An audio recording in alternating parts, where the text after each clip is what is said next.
Welcome to Gnanaprasunamba astro channel. ఇవాల్టి వీడియోలో మనం తెలుసుకోబోయే విషయం అధికార పదవులనిచ్చే పదవ స్థానానికి పదవ స్థానాధిపతి అనే అంశం. ఇక జ్యోతిష్య శాస్త్రంలో సూక్ష్మ పద్ధతులు చాలా ఉన్నాయి. అందులో ఒకటి భావద్భావం అనే పద్ధతి. అంటే పదవ స్థానమిచ్చే పనిని అదే స్థానం నుండి లెక్కించగా వచ్చే పదవ స్థానం ఆ పనిని అధికంగా చేసే నియమం ఉంటుంది. ఇందులో పదవ భావం యొక్క పనిని ఆ భావానికి పదవ భావం అంటే 7వ భావం అధికంగా పనిచేసే భావం. పదవ భావానికి పదవ భావం అని అర్థం.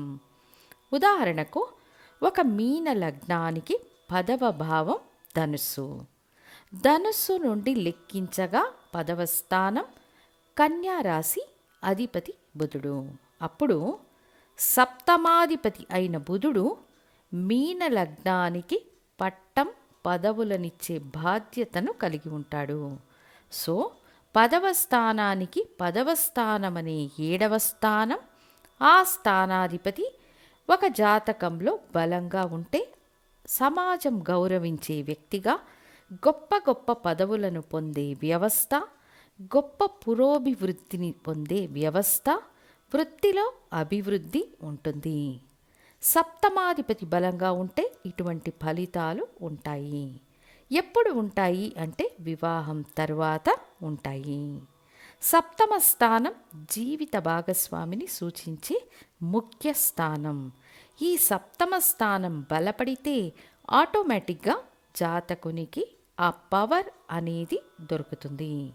ఇప్పుడు 10కి 10 అనే క్యాలిక్యులేషన్ ఆధారంగా 12 లగ్నాలకు సప్తమ స్థానం అనే కోవలో మేష లగ్నానికి తుల, వృషభ లగ్నానికి వృశ్చికము, మిథునానికి ధనుస్సు, కర్కాటకానికి మకరం, సింహ లగ్నానికి కుంభం. ఇందులో ప్రతి లగ్నానికి సప్తమాధిపతి శత్రుగ్రహమే అని ఆలోచించనవసరం లేదు.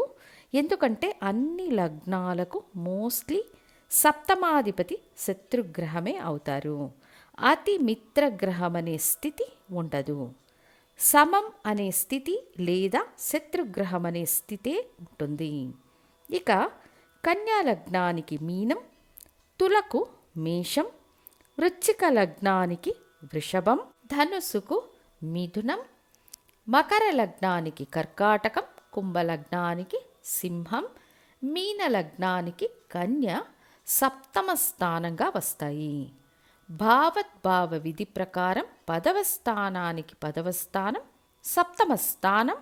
ఆ స్థానాధిపతి ఆ స్థానంలోనే బలపడకుండా ఇతర స్థానాలలో బలపడిన స్థితిలో ఉన్న జాతకునికి గొప్ప పదవులు, ప్రమోషన్, పురోగతి, పార్ట్నర్షిప్, వ్యాపారం ద్వారా లాభం, సమాజం ద్వారా గుర్తింపు, దాయాదుల ద్వారా జీవితంలో అభివృద్ధి, వివాహం తర్వాత జీవితంలో గొప్ప ఎదుగుదల, పురోగతిని పొందే వ్యవస్థలు ఖచ్చితంగా జరుగుతాయి.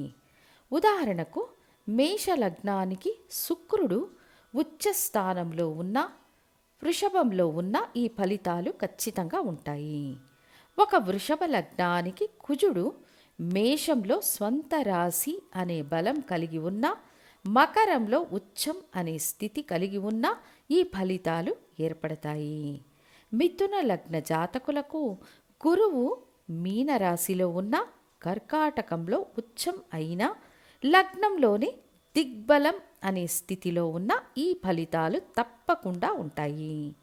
ఒక కర్కాటక లగ్నానికి శని భగవానుడు తులలో ఉచ్చస్థితిలో ఉన్న, కుంభంలో స్వంత రాశి అనే బలాన్ని పొందిన ఈ ఫలితాలు ఏర్పడతాయి. 10కి 10 అనే భావద్భావ ఆధారంగా భాగస్వామ్యం ద్వారా లాభం, భాగస్వామ్య వ్యాపారం ద్వారా ఆదాయం మొదలైనవి ఖచ్చితంగా ఉంటాయి. సింహలగ్న జాతకులకు 6వ స్థానంలో శని స్వంత రాశి అనే స్థితిలో ఉన్న, 3వ స్థానమైన తులలో ఉచ్చ స్థితిలో ఉన్న ఈ మేలు జరుగుతుంది. కన్యాలగ్న జాతకులకు గురువు 11వ స్థానంలో ఉచ్చస్థితిలో ఉన్న, 4వ స్థానంలో స్వంత రాశి అనే స్థితిలో ఉన్న ఈ ఫలితాలు నిశ్చయంగా ఉంటాయి. నేరుగా సప్తమ స్థానంలో పాపగ్రహాలైతే పర్వాలేదు, కానీ శుభగ్రహాలైతే కేంద్రాధిపత్య దోషం ఏర్పడుతుంది. అయితే సింహ లగ్నానికి, కర్కాటక లగ్నానికి సప్తమ స్థానంలో శని బలంగా ఉంటే తీవ్ర పోరాటాలు ఎదురైనా పదవి ప్రమోషన్లు వెతుక్కుంటూ వస్తాయి. ఎందుకంటే ఈ 2 లగ్నాలకు పాపగ్రహం అనే కోవలో శని వస్తారు. ఒక మేష లగ్నానికి సప్తమ స్థానంలో శుక్రుడు స్వంత రాశి అనే స్థితిని పొందితే కేంద్రాధిపత్య దోషం యాక్టివేట్ అవుతుంది. అదే వేరే స్థానాలలో బలం పొందినప్పుడు దోషం పని చెయ్యకుండా పట్టం పదవిని ఇచ్చే యోగంగా మారుతుంది. ఎలా చూచినా ఇది సప్తమ స్థానం కలత్రం, భాగస్వామ్యం అనే వాటితో కలిసిపోయి విజయానికి ప్రాతినిధ్యం వహించే వ్యక్తులుగా, బిరుదులు పొందే వ్యక్తులుగా, పదవులను అనుభవిస్తున్న వ్యక్తులుగా సమాజం గుర్తిస్తుంది. ఒక జాతకంలో ఆయుష్ భావాన్ని లెక్కించేప్పుడు అష్టమ స్థానానికి అష్టమ స్థానమైన 3వ స్థానం బలంగా ఉంటే దీర్ఘ ఆయుష్ ఉంటుంది. ఇక తులా లగ్నానికి సప్తమ స్థానాధిపతి కుజుడు సప్తమ స్థానంలో స్వంత రాశి అనే స్థితిని పొందిన, 4వ స్థానంలో ఉచ్చస్థితిని పొందిన, 10వ స్థానంలో దిగ్బలం అనే స్థితిలో ఉన్న, 2వ స్థానంలో స్వంత రాశి అనే స్థితిలో ఉన్న ఈ ఫలితాలు ఉంటాయి. వృశ్చిక లగ్నానికి శుక్రుడు పంచమ స్థానంలో ఉచ్చం పొందిన, 12వ స్థానంలో స్వంత రాశి అనే స్థితిలో ఉన్న, 4వ స్థానంలో దిగ్బలం అనే స్థితిలో ఉన్న పట్టం పదవిని ఇచ్చే యోగం యాక్టివేట్ అవుతుంది. ధనుసు లగ్న జాతకులకు బుధుడు కన్యలో ఉచ్చం పొందిన, లగ్నంలో దిగ్బలాన్ని పొందిన ఈ ఫలితాలు తప్పకుండా ఉంటాయి. మకర లగ్న జాతకులకు చంద్రుడు శుక్లపక్షమా కృష్ణపక్షమా అని చూచి తీర్మానించాలి. పంచమ స్థానంలో ఉచ్చం పొందిన కృష్ణపక్ష చంద్రుడై సప్తమ స్థానంలో స్వంత రాశి అనే స్థితిలో ఉన్న, వివాహం తరువాత పదవులు, గౌరవం, పురోగతి మొదలైనవి పొందే అవకాశాలు ఉంటాయి. కుంభలగ్నానికి సంబంధించినంత వరకు రవి సప్తమ స్థానంలో ఉన్న, 3వ స్థానంలో ఉచ్చస్థితిలో ఉన్న, 10వ స్థానమైన వృశ్చికంలో దిగ్బలాన్ని పొందిన మంచిది. మీన లగ్న జాతకులకు లగ్నంలో బుధుడు నీచం అనే స్థితిలో ఉన్న దిగ్బలాన్ని పొందుతారు. 4వ స్థానంలో స్వంత రాశి అనే బలాన్ని పొందుతారు. సప్తమ స్థానంలో స్వంత రాశి అనే స్థితిని పొందినా కూడా రవి భగవానుడు ఉంటే మంచిది. ఒంటరిగా ఉంటే కేంద్రాధిపత్య దోషాన్ని పొందుతారు. సో భావద్భావ విధి ప్రకారం ఇలాంటి ఫలితాలు ఉంటాయి.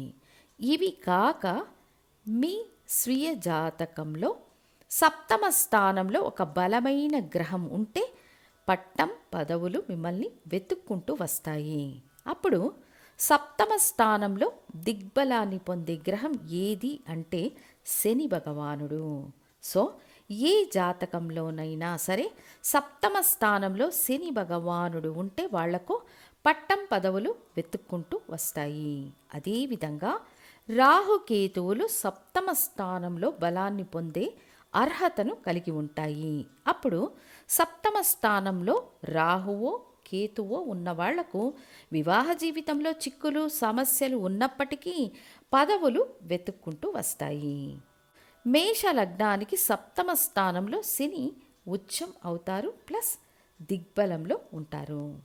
సో వీళ్లకు పదవి, పట్టం, పురోగతి, యోగభాగ్యాలను ఇవ్వడానికి పరోక్షంగా భావద్భావ విధి ప్రకారం 10వ స్థానానికి 10వ స్థానమనే సప్తమ స్థానానికి అధిపతి అయిన గ్రహం బలంగా ఉన్నా, అంతేకాక సప్తమ స్థానంలో బలం పొందే గ్రహాల వల్ల విజయం చేకూరుతుందని తెలియజేస్తూ మళ్ళీ ఇంకొక ముఖ్య వీడియోతో మీ ముందుంటాను.